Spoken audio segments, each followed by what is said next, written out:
बिस्मिल्लाहिर्रहमानिर्रहीम। आज तक के मुअज़्ज़ज़ नाज़रीन अस्सलाम वालेकुम। अब किस्त 223 मुलाहिज़ा फरमाएं। हैरत अंगेज बरिंद्रा बोला, बहरहाल अब बताओ मैं तुम्हारे लिए क्या कर सकता हूँ। वही जो कह चुका हूँ। मैंने कहा मैं परसों सुबह सवेरे यहाँ से रवाना हो जाऊँगा, तुम मेरे बाद इन दोनों को इंडिया भेज देना। इंस्पेक्टर आजम 2-4 दिन में वापस जाने वाला है। बरिंद्रा ने कहा कोशिश करूंगा कि वो दोनों इसके साथ चली जाएं। मेरे सर से बहुत बड़ा बोझ उतर जाएगा। मैंने उसका शुक्रिया अदा करते हुए कहा तो चलो फिर तुम्हें छोड़ आए। बरिंद्रा ये कहते हुए उठ गया। आजम खान और मैंने भी अपनी अपनी जगह छोड़ दी। जब हम होटल से निकले तो 12 बज रहे थे। शहर के बेशतर इलाकों को देखकर लगता था जैसे अभी शाम उतरी हो। बरिंद्रा ने एक जगह गाड़ी रोककर कुछ फल वगैरह खरीद लिए और फिर गाड़ी मुख्तलिफ सड़कों पर घूमती हुई थानकोट की तरफ जाने वाली शायरा पर दौड़ने लगी। थानकोट मरकजी शहर से 29-30 किलोमीटर के फासले पर था। सड़क पर ट्रैफिक न होने के बराबर था। कभी कभार सामने से आती हुई कोई गाड़ी नजर आ जाती। हम तकरीबन 1 घंटे में घर पहुंच गए। बरिंद्रा ने फलों की टोकरी शोभा के हाथ में थमा दी। वो दोनों उसी वक्त वापस जाना चाहते थे, मगर शोभा ने उन्हें जबरदस्ती चाय के लिए रोक लिया। मुलाजमा अगरचे मौजूद थी, मगर वो खुद चाय बनाने के लिए किचन में चली गई। चाय पीने के बाद वो लोग ज्यादा देर नहीं रुके थे। उनके जाने के बाद हम कुछ देर बातें करते रहे। फिर शोभा और धनु सोने के लिए अपने कमरे में चली गई और मैं छत पर आ गया। आज आसमान पर शाम से हल्के बादल छाए हुए थे, लेकिन वो बादल नहीं थे जिनसे किसी किस्म का खौफ महसूस होता। मैं कुछ देर तक छत पर टहलता रहा, फिर अपनी मखसूस जगह पर आसन जमा कर बैठ गया। इस रात कोई गैर मामूली वाकया पेश नहीं आया था। मैं अपने आप में अजीब सी बेचैनी महसूस करता रहा। बार बार यूं लगता जैसे कोई गैर मरी कुव्वत मेरी रियाजत में रुकावट डालने की कोशिश कर रही हो, मुझे वहां से उठाना चाहती हो, लेकिन मैंने अपनी तवज्जो नहीं बटने दी। अगले रोज मैं दोपहर तक सोता रहा और फिर अकेला ही बाजार की तरफ निकल गया। ये वही कस्बा था जहाँ सिम्बा के कबीले से वापस आने के बाद गौतम भूई से मेरी मुलाकात हुई थी और उसने मुझे बस से उतार लिया था। वो मुझे पहाड़ों में ले गया था और मुझसे नीलगिरी की माला हासिल करना चाहता था, लेकिन मैं उसके इशार से बाहर निकला था और उसके चेले पंडित धीराज ने मुझे एक औरत के कत्ल के केस में फंसाने की कोशिश की थी। पुलिस मुझे थाने ले जा रही थी तो नागपाल के आदमी पुलिस वालों को कत्ल करके मुझे छुड़ाकर पहाड़ों में उस पुरस्कार और कदीम हवेली में ले गए थे, जहाँ मुझे तशद्दुद का निशाना बनाया गया था। सिम्बा को भी पकड़कर वहीं ले जाया गया और अगली रात को वहां से सिम्बा को लेकर हवेली से फरार होकर मैं नील कुंड वाली बुद्ध इबादतगाह पर पहुंच गया, जहां धनुर उसके माँ बाप से सामना हुआ था। हाँ, ये वही कस्बा थानकोट था जहां अब मैं आज़ादी से बिला खौफ व खतर घूम फिर रहा था। मैंने बाजार से कपड़े का एक थैला खरीदा और कुछ जरूरत की चीजें भी खरीद कर थैले में भर ली।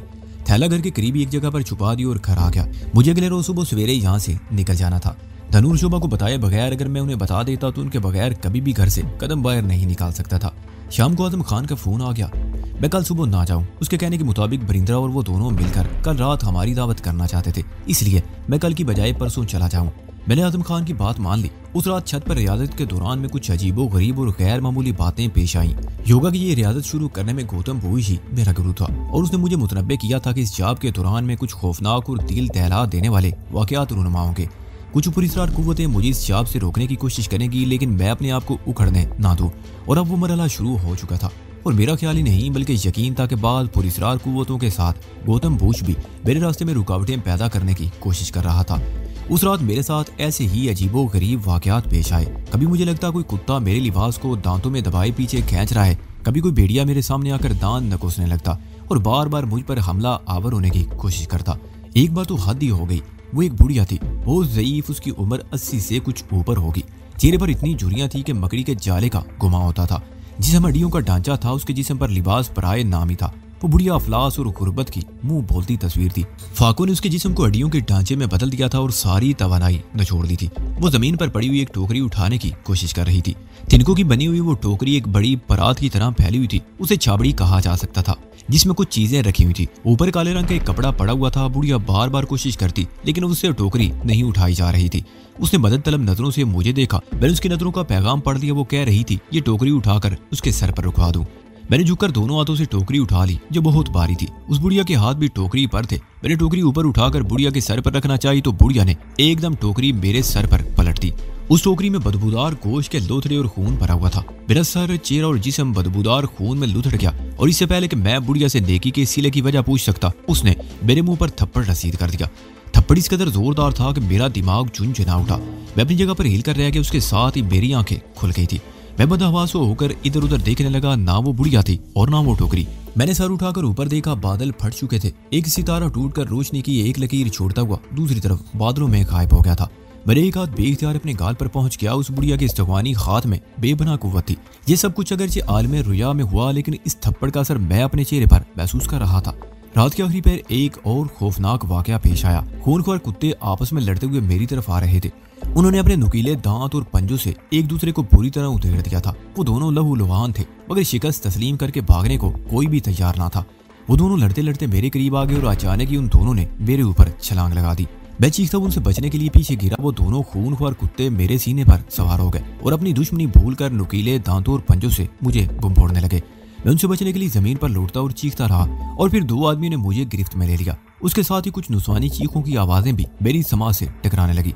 तनु शोभा, नेपाली मुलाजमा और मकान की निगरानी पर मामूर दोनों सादा लिबास पुलिस वाले मेरे पास खड़े थे। क्या हुआ? तुम लोग यहाँ क्यों जमा हो? मैं एकदम उठकर बैठ गया। हम तुम्हारी चीखें सुनकर छत पर गए थे, शोभा ने जवाब दिया। तुम छत पर लूटते हुए चीख रहे थे, लगता था जैसे अपने आप को किसी से बचाने की कोशिश कर रहे हो। ओह, मैंने सर को दोनों हाथों में थाम लिया। सारी बात मेरी समझ में आ गई थी। मुझे रियासत से रोकने के लिए किसी पुरस्कार कुव्वत का ये हमला बड़ा जबरदस्त साबित हुआ। मैं उसके दाव में आ गया और मुझे अफसोस भी हो रहा था। मेरी हालत संभल गई। दोनों पुलिस वाले बाहर चले गए। मुलाजमा भी इसी दौरान में चाय बनाकर ले आई। वो चाय रखकर कुछ देर खड़ी रही, फिर अपने कमरे में चली गई। तनु सामने वाली कुर्सी पर बैठ गई और शोभा सोफे पर मेरे साथ जुड़कर बैठी हुई थी। उसका एक हाथ मेरी गर्दन पर से होता हुआ कंधे पर टिका हुआ था। क्या हुआ था? उसने मेरी तरफ देखते हुए पूछा। तुम इस तरह फर्श पर लूट लूट कर क्यों चीख रहे थे? कोई डरावना ख्वाब देख रहे थे? यही समझ लो, वो भयानक ख्वाब ही था। मैंने अपने सामने रखा हुआ चाय का कप उठाते हुए कहा। मेरे हाथ में अब भी हल्की सी कपकपाहट थी। छोड़ दो ये सब कुछ, शोभा ने कहा। ये सब कुछ पंडितों और योगियों के खेल हैं। हम जैसे लोगों के बस की बात नहीं है। ये जाप और जंतर मंत्र के चक्कर बड़े खतरनाक होते हैं, इनमें जान भी चली जाती है। जरा सी गफलत से जाप करने वाला बाज़ औक़ात अपने ही जाप के हाथों मौत के घाट उतर जाता है। मैं जयपुर के एक पंडित को जानती हूँ। वो एक जाप के दौरान ही में पुलिसरार तौर पर हलाक हो गया था। उसके जख्मी शरीर को देखकर लगता था जैसे किसी खूनख्वार दरिंदे ने चीर फाड़ डाला हो। तुम इस चक्कर में क्यों पड़ गए? छोड़ दो ये सब कुछ और हिंदुस्तान चलने की तैयारी करो। हम वहाँ आराम से जिंदगी गुजारेंगे। मेरे पास बहुत कुछ है, किसी चीज की कमी नहीं होगी हमें। तो क्या तुम ये समझती हो कि मैं किसी लालच में ये जाप कर रहा हूँ? मैंने चाय का घूंट लेते हुए उसकी तरफ देखा। वो मेरे कंधे से हाथ हटाकर सीधी होकर बैठ गई। मुझे कोई लालच या हवस नहीं है शोभा। मैं तो एक नेक मकसद के लिए ये जंग लड़ रहा हूँ, एक नेकी को बुराई के कब्जे में जाने से रोकने के लिए। मैं आधे रास्ते से वापस नहीं जा सकता। मैं चंद लम्हों को खामोश हुआ, फिर बोला, गलती मेरी ही थी जिससे मेरे दुश्मन को वार करने का मौका मिल गया। अब वो कोई ऐसी कामयाब हरकत नहीं कर सकेगा। शोभा ने फौरी तौर पर जवाब नहीं दिया। वो चंद लम्हे खामोशी से मेरी तरफ देखती रही। फिर उसका लेक्चर शुरू हो गया। वो मुझे समझाती रही कि मुझे ये सब कुछ छोड़कर अब हिंदुस्तान चले जाना चाहिए। तनु इसी दौरान में खामोश बैठी रही। शायद हमारी बातें उसकी समझ में नहीं आ रही थी। वो तो यही समझी थी कि शायद मैं छत पर बैठा रात पर इबादत में मशगूल रहता हूँ। जाप को अधूरा छोड़ना ज्यादा खतरनाक होगा। मैंने भी शोभा को समझाने की कोशिश करते हुए कहा, हिंदुस्तान चले जाने से दुश्मन हमारा पीछा नहीं छोड़ेगा। ये पुरस्कार कुव्वतें अर्दी सरहदों की पाबंद नहीं होती। मेरी बसपाई को बुज़दिली समझा जाएगा और मुझे निस्तो नाबूद करने की भरपूर कोशिश की जाएगी। मुझे तुम दुनिया की हर चीज से ज्यादा अजीज हो। मैं तुम्हें खोना नहीं चाहती, शोभा ने कहा। तो फिर अपने भगवान से प्रार्थना करो कि बुराई के खिलाफ इस युद्ध में मेरे कदम ना उखड़ने पाए, मैंने कहा। मैंने दीवारगीर कला की तरफ देखा। 4 बजने वाले थे।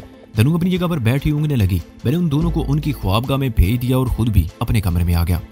बिस्तर पर लेटने के बाद मुझे देर तक नींद ना आ सकी। मैं आज की सूरत के बारे में सोचता रहा। एक ही रात में मुझ पर बेधर पे 3-4 हमले हुए थे और आखिरी वार तो बहुत ही खौफनाक था, जिससे वक्ती तौर पर मेरे कदम उखड़ गए थे। इसमें शुबा नहीं कि दुश्मन को वक्ती तौर पर कामयाबी हासिल हो गई थी, लेकिन मेरा हौसला तो पस्त नहीं हुआ था। मैं मैदान छोड़कर भागने का कोई इरादा नहीं कर रहा था। मैंने तय कर लिया था कि अब दुश्मन के हथकंडों में नहीं आऊंगा और गौतम भूज को उसके इरादों में कामयाब नहीं होने दूंगा। मैं ख्वाब में भी यही सब कुछ देखता रहा। दुश्मन मेरे पीछे लगा हुआ था और मैं उससे बचने के लिए भाग रहा था। मैं ठोकर खाकर गिरा, संभलने की कोशिश कर रहा था कि दुश्मन पूरी कुव्वत से मुझ पर हमलावर हुआ। लेकिन ठीक उसी वक्त आसमान से बिजली का एक कूंदा सा लपका। मेरे गिर्द एक हिसार सा बन गया, एक चमकता हुआ रस्सा जिसने मेरे गिर्द एक दायरा बना दिया था। उस रस्से में से बिजली के कूंदे लपक रहे थे। मुझ पर हमलावर होने वाला दुश्मन किसी आंधे की दीवार से टकरा कर गिरा और माई बेआब की तरह तड़पने लगा। वो फिर अचानक ही उठकर एक तरफ भाग खड़ा हुआ। मैं अपनी जगह पर खड़ा उस तरफ देखता रहा। मेरे इर्द गिर्द ऐसा शोर सुनाई देने लगा जैसे करोड़ों मक्खियां भिनभिना रही हूँ। मैं अपने चारों तरफ देखने लगा। कोई मक्खी नजर नहीं आई, लेकिन भिनभिनाहट का शोर बदस्तूर सुनाई दे रहा था। उसी शोर में चंद अल्फाज मेरी समाज से टकरा रहे थे। वो अजीबो गरीब और नाकाबिले फहम अल्फाज मेरे ज़हन से गोया चिपक कर रह गए थे। मैं जब बेदार हुआ तो दोपहर हो रही थी। तबीयत में अजीब बोझलपन सा था। एक अजीब सी बेचैनी थी। मैं बार बार उस ख्वाब के बारे में सोचता रहा और फिर अचानक मेरे दिमाग में एक चमाका सा हुआ। सारी बात मेरी समझ में आ गई। मुझे दुश्मन से बचने की राह दिखाई गई थी और ये राह दिखाने वाला कौन था? नीलगिरी या मेरे अंदर की अपनी कुव्वत? वो अल्फाज लाशऊर से उभर कर सामने आ गए। मैंने शुबा वगैरह से उस ख्वाब का जिक्र नहीं किया, वो परेशान हो जाती। मैंने उन दोनों को मना कर दिया कि वो बरिंद्रा और आजम खान से रात वाले वाक़े का जिक्र ना करें। दोनों मुआवजों को भी समझा दिया गया। दिन इसी तरह गुजर गया। शाम 8 बजे के करीब गाड़ी हमें लेने के लिए पहुंच गई। बरिंद्रा ने फोन पर गाड़ी के बारे में बता दिया। वो लैंड क्रूजर थी और 2 सादा लिबास पुलिस वाले भी साथ थे। वो दोनों मुसल्ला थे। हम 9 बजे के करीब खटमंडू में काली माता के इलाके में वाक़े ज्वाला क्लब पहुंच गए, जहाँ इंस्पेक्टर बरिंद्रा और आजम खान हमारे मुंतजिर थे। ये क्लब ओबेराय होटल से ज्यादा दूर नहीं था। बरिंद्रा ने बड़ी पुरतकल्लुफ दावत का एहतमाम कर रखा था। डाइनिंग हॉल का एक गोशा हमारे लिए मखसूस था, जहाँ 2 मेज़ें मिलाकर इंतजाम किया गया था। खूबसूरत वेटर्सों ने बरिंद्रा का इशारा पाते ही खाना सर्व कर दिया। कई डिशें थीं और खाना इस कदर अफराज से था कि कम से कम 20 आदमी शिकम शेर होकर खा सकते थे।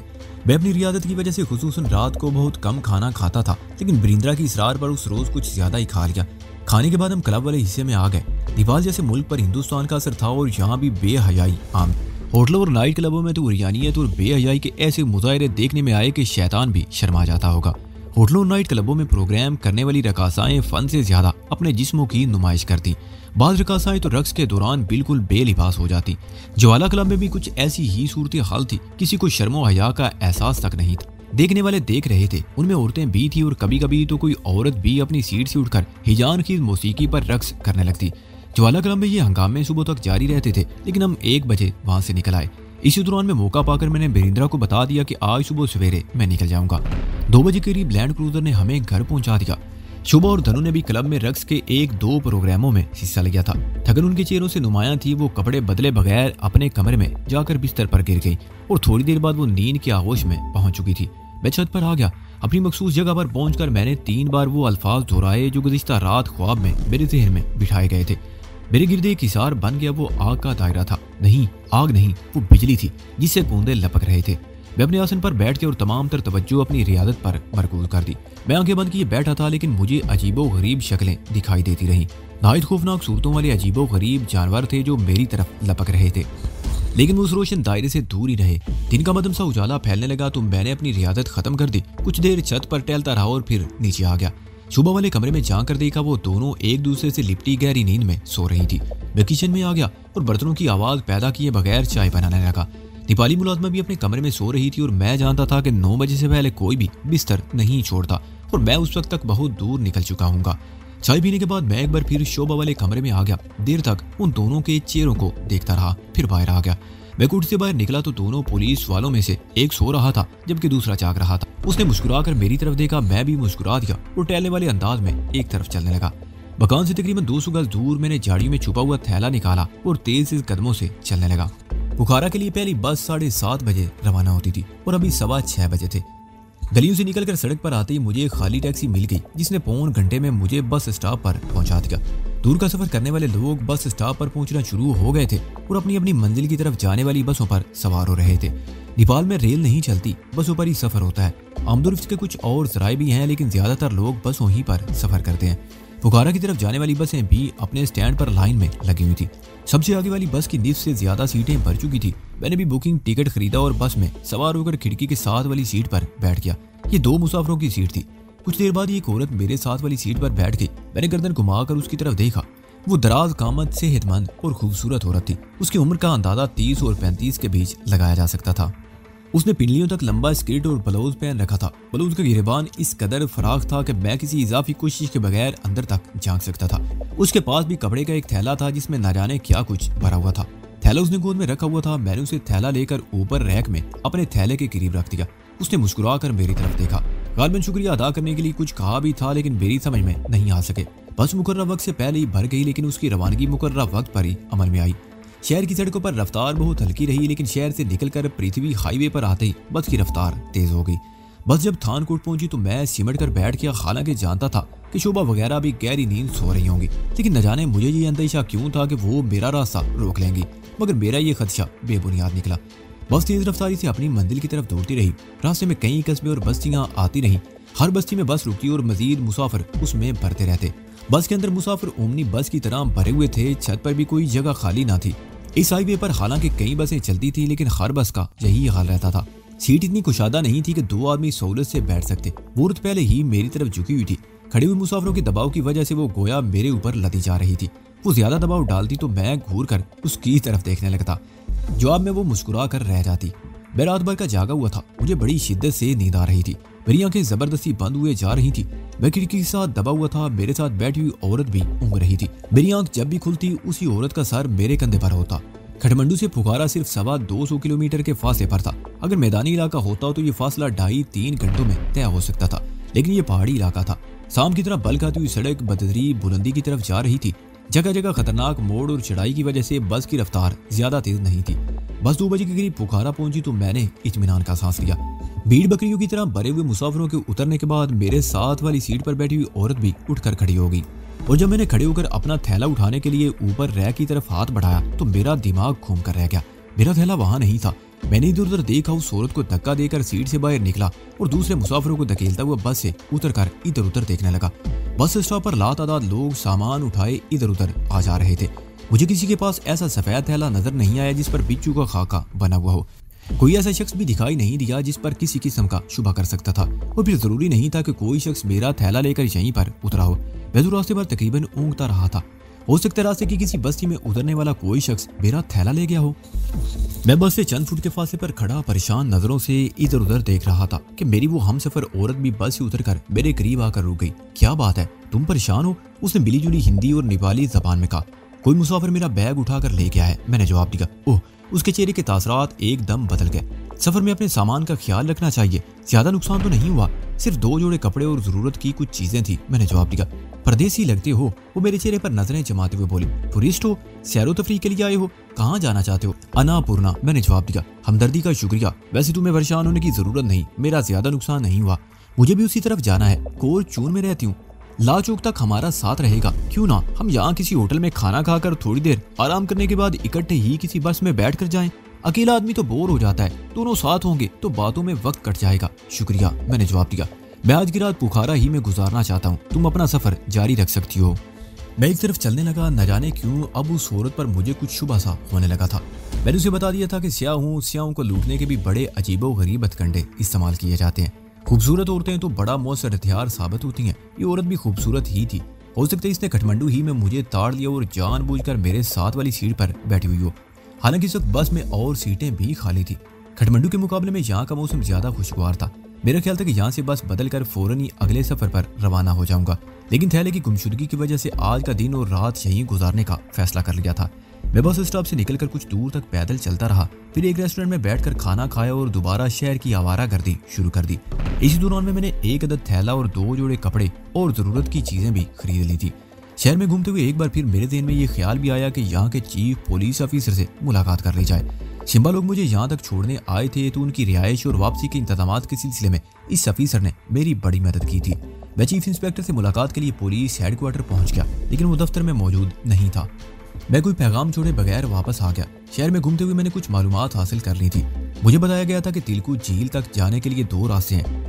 एक तो ये कि मैं तत्ता पानी यानी जहाँ गर्म पानी के चश्मे हैं खासा स्यांग और थीनी की तरफ होते हुए दरियाए क्या के साथ साथ सफर करता हुआ तिलकू झील तक चला जाऊं, लेकिन ये रास्ता बहुत तवील था। इसमें कम से कम 3 दिन लग जाते।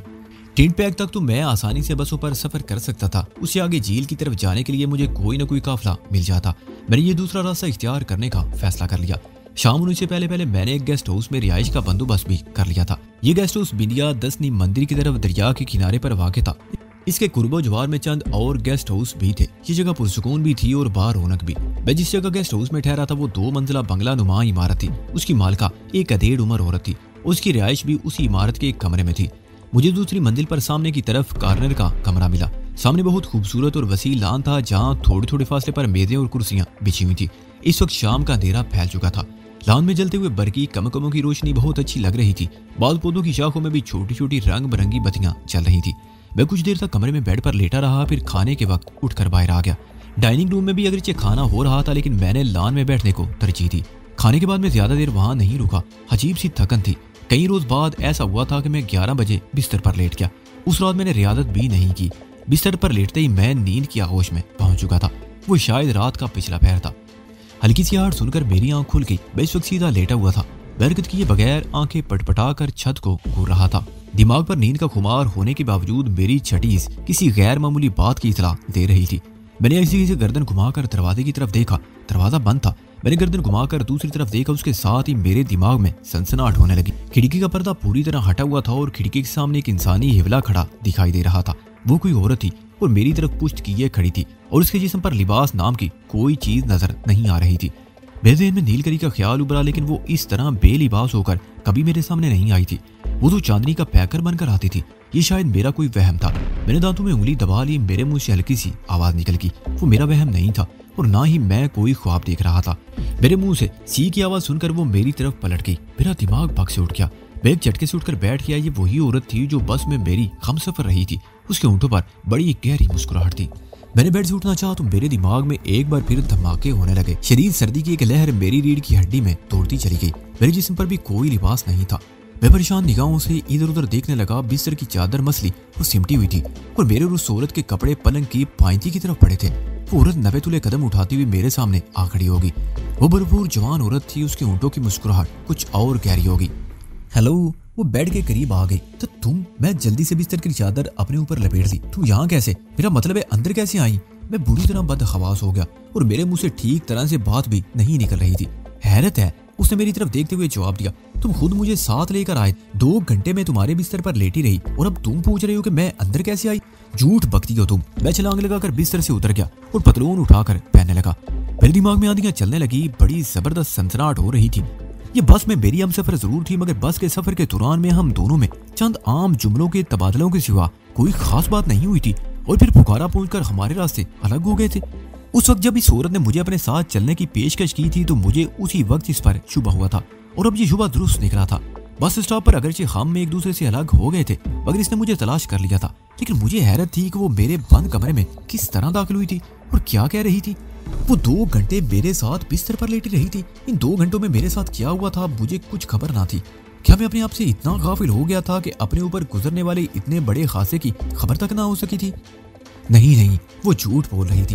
वो धोखेबाज औरत थी और मुझे किसी चक्कर में फंसाना चाहती थी। मैंने पतलून पहनकर चादर एक तरफ फेंक दी और बेड पर से उतरकर कपड़े उठाकर उसकी तरफ उछाल दिए।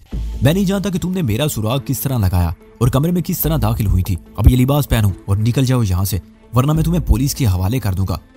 तुम मुझे पुलिस के हवाले करोगे? उसके होंठों की मुस्कुराहट कुछ और गहरी होगी। वो चालना में मेरी तरफ देखती रही, फिर अचानक ही मुझ पर छलांग लगा दी। मैं इस अवसाद के लिए तैयार नहीं था। वो मुझसे लिपट गई और नुकीले नाखूनों से मुझे नोचने लगी। मैंने बड़ी मुश्किल से उसे खुद से अलग हटाकर बिस्तर पर फेंक दिया। वो फिर उठकर मुझ पर हमलावर हुई। उसके साथ ही वो जोर जोर से चीख रही थी। इस वक्त रात के 3 बजे थे। सन्नाटे में चीखों की आवाज सुनकर गेस्ट हाउस के लोग जाग गए थे और कुछ ही देर बाद रायदारी में शोर की आवाजें सुनाई देने लगी और कमरे का दरवाजा जोर जोर से थरथराया जाने लगा। इससे पहले कि मैं कुछ सोचता उस औरत ने दौड़कर दरवाजा खोल दिया और चीख कर लोगों को अपने ऊपर होने वाली ज्यादती के बारे में बताने लगी। 2-3 आदमी अंदर घुस आए। एक आदमी ने चादर उठाकर औरत पर डाल दी, जिसे उसने अपने जिस्म पर लपेट लिया और रो रो कर अपनी मजलूमियत जिताने लगी। और तब ये इंकशाफ हुआ कि पिंकी नामी वो औरत भी इसी गेस्ट हाउस में मेरे साथ वाले कमरे में ठहरी हुई थी। ये उस वक्त गेस्ट हाउस में आई थी जब खाने से पहले मैं अपने कमरे में लेटा आराम कर रहा था। पिंकी रो रो कर लोगों को बता रही थी कि वो आज ही खटमंडू से आई है। मैं भी उसी बस में सफर कर रहा था। मैं रास्ते में भी उसे पटाने की कोशिश की, लेकिन उसने मुझे धुतकार दिया। अगर मुझे पता होता कि ये बदमाश भी इसी गेस्ट हाउस में ठहरा हुआ है तो मैं यहाँ कभी ना आती। वो रोते हुए कह रही थी, थोड़ी देर पहले किसी वजह से मेरी आंख खुल गई, मुझे घुटन महसूस होने लगी। मैं ताज़ा हवा के लिए कमरे से बाहर निकली तो उसी वक्त ये बदमाश भी अपने कमरे से बाहर निकला था। मुझे देखकर इसकी नीयत बदल गई थी। इसने पहले बस में सफर के दौरान में अपने रवैये के लिए माफी मांगी और फिर मुझे बहला फिसला कर अपने कमरे में ले आया। मैं उस वक्त बदहवासी का शिकार थी, किसी से बातें करके अपनी घबराहट दूर करना चाहती थी। मैं इस पर इत्मीनान करते हुए कमरे में आ गई और इसने मेरा जो असर किया वो आप लोग देख रहे हैं। ये झूठ बोलती है, मैंने चीख कर कहा। ये बस में मेरी हमसफर जरूर थी, लेकिन मैंने इसे कोई बदतमीजी नहीं की थी। मैं सो रहा था, मुझे नहीं मालूम ये मेरे कमरे में किस तरह दाखिल हुई थी। मारो इसे, साला हरामी, एक आदमी चीखा। ये बाहर से आने वाले लोग हमारी औरतों को लूट का माल समझते हैं, मारो इसे। और फिर 2-3 आदमी मुझ पर पल पड़े। मैं अपने आप को बचाने की कोशिश करता रहा। कुछ लोग मुझे बचाने के लिए भी लपके थे, लेकिन उस वक्त तक मेरी ठीक ठाक धुनाई हो चुकी थी। और फिर किसी ने मशवरा दिया कि मुझे पुलिस के हवाले कर दिया जाए। पुलिस को फोन कर दिया गया और 1 घंटे बाद मैं थाने में मौजूद था। यहाँ भी हर पुलिस वाला हस्बे तौफीक मेरी तवाज़े करता रहा। वो औरत भी चंद दूसरे लोगों के साथ थाने आई थी। उसे तो गेस्ट हाउस वापस भेज दिया गया, लेकिन इस बात का पाबंद कर दिया गया कि पुलिस की इजाजत के बगैर वो गेस्ट हाउस नहीं छोड़ेगी और मुझे हवालात में बंद कर दिया गया। मेरी किस्मत का फैसला ऑफिसर इंचार्ज ही करेगा, जो इस वक्त अपने घर पर सो रहा था। मैं हवालात की कोठरी में दीवार से टेक लगाए बैठा इस नई सूरत हाल के बारे में सोचता रहा। शायद मेरी किस्मत ही रूठ गई थी जो कुछ अरसे से मैं इस तरह मसाइब का शिकार हो रहा था। शायद मेरी किस्मत ही रूठ गई थी जो कुछ अरसे से मैं इस तरह मसाइब का शिकार था। पुलिस से पिटना तो गोया एक मामूल बन चुका था। मैं पिंकी नामी उस औरत के बारे में सोच रहा था। उसके साथ चंद घंटों का सफर ही क़यामत बन गया था। लेकिन मैं नहीं समझ सका था कि पिंकी को मुझसे क्या दुश्मनी थी। इस किस्म की औरतें आमतौर पर पैसों के लिए मर्दों को फांसती हैं। उसने मुझे भी ताक लिया और किसी तरह सुराग लगा लिया कि मैं कहाँ ठहरा हुआ हूँ। कमरे में मेरा रवैया देखकर वो समझ गई थी कि मुझसे उसे कुछ नहीं मिलेगा। मेरे डांटने पर उसने शोर मचाकर लोगों को जमा कर लिया। एक झूठी कहानी सुनाकर खुद तो मजलूम बन गई और लोगों की हमदर्दियां हासिल कर ली। और मैं सलाखों के पीछे बैठा अपनी तकरीर के फैसले का इंतजार करता रहा। इंस्पेक्टर सुबह 6 बजे के करीब थाने में आया और उसके थोड़ी देर बाद मुझे उसके सामने पेश कर दिया गया। इंस्पेक्टर को देखकर मैं चौंक गया। ये वही इंस्पेक्टर था जो सिम्बा और उसके साथियों की रिहाइश और खुराक का इंतजाम करने के सिलसिले में मेरे साथ रहा था। मैंने तो फौरन ही उसे पहचान लिया, लेकिन वो मुझे पहचान ना सका, क्योंकि जब हमारी पहली मुलाकात हुई तो उस वक्त मेरा हुलिया बहुत बिगड़ा हुआ था। शेव और सर के बाल बेतहाशा बड़े हुए थे और मेरा लिबास भी मुख्तलिफ था। मैं इंस्पेक्टर के सामने खड़ा था और वो खूनख्वार नजरों से मुझे देख रहा था। करीब खड़ा हुआ सब इंस्पेक्टर उसे मेरे जुर्म की तफसील से आगाह कर रहा था। तुमने मुझे पहचाना नहीं अफीसर, मैं हिम्मत सिंह हूँ। आखिर मैंने उसे याद दिलाने की कोशिश करते हुए कहा, नाम सुना हुआ है। वो कुर्राया, पहले किस जुर्म में पकड़े गए थे? मैं इंस्पेक्टर बरिंद्रा का दोस्त हूँ। मैंने कहा, तुम्हें याद होगा चंद महीने पहले हमारी मुलाकात हुई थी। मेरे साथ कुछ कबायली लोग। ओह तुम? वो चल पड़े। उसने मुझे पहचान लिया था। लेकिन ये क्या किस्सा है? क्या वाकई ये दुरुस्त है? ये सब कुछ झूठ है अफीसर, मैंने कहा, और फिर उसे पिंकी के बारे में सब कुछ बता दिया। वो औरत कहाँ है? मेरी बात खत्म होने पर उसने सब इंस्पेक्टर से पूछा। गेस्ट हाउस में सर, सब इंस्पेक्टर ने जवाब दिया। उसे लेकर आओ और पहले ठंडा पानी और चाय भिजवाओ। इंस्पेक्टर ने अपने मातहत को हुक्म दिया। सब इंस्पेक्टर सल्यूट करके फौरन ही बाहर निकल गया। इंस्पेक्टर ने मुझे कुर्सी पर बिठा दिया। कुछ ही देर बाद चाय और जग में पानी आ गया। मैंने 2 गिलास पानी पिया और बेतकल्फी से चाय का कप उठा लिया। इंस्पेक्टर भी अपना कप उठाकर चुस्कियां ले रहा था। हम पहले बरिंद्रा के बारे में बातें करते रहे। फिर इंस्पेक्टर ने पहाड़ों में सिम्बा और उसके साथियों पर हमले का जिक्र छेड़ दिया। मैंने उसे बताया कि सिम्बा जिंदा है और काठमांडू में है, तो वो बहुत खुश हुआ। तकरीबन 1 घंटे बाद सब इंस्पेक्टर पिंकी को ले आया। मुझे कुर्सी पर बैठे देखकर उसका चेहरा धुआं हो गया।